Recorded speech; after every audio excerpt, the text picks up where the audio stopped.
What is healing to you, and what are some of the misconceptions about healing?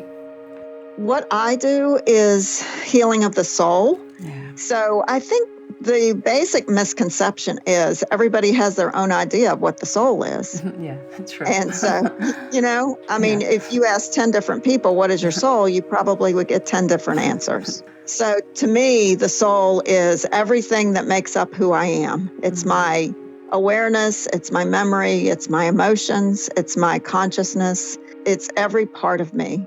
And in shamanism, we believe that we have three souls, or we have three aspects to our soul.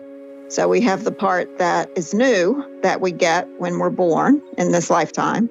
Then another third would be the part that comes from a previous life or many previous lifetimes, the memories, the cell memories. Even though we don't remember in this life, all those things our cells remember and our soul remembers. And then we have the part that we inherit from our ancestors.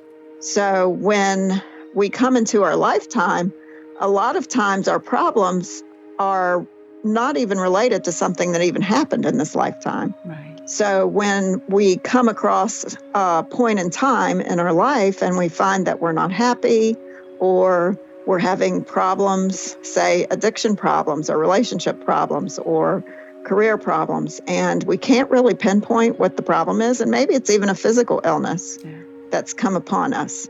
It's important to realize that everything has a source, and if we're having a problem, that it's important to get to where it started.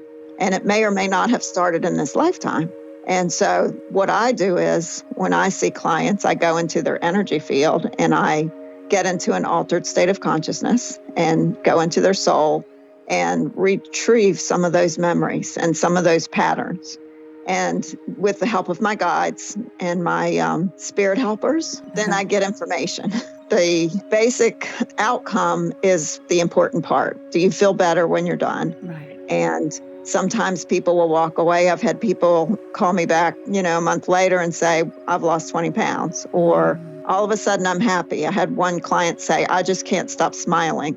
And so that's how you know that it worked. And they might feel more empowered. They might be able to release some emotions that they weren't able to release, or we might come across a limiting belief that they had, and we're able to release that.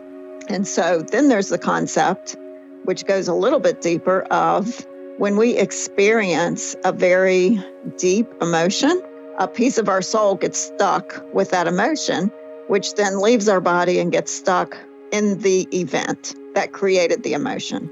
So sometimes they get stuck in a house, or, where the event occurred that created the emotion. Sometimes we give it to people. When we get married, we make vows, and we give a piece of ourselves to another person, which is fine as long as we're getting along. But what happens if the relationship doesn't work out?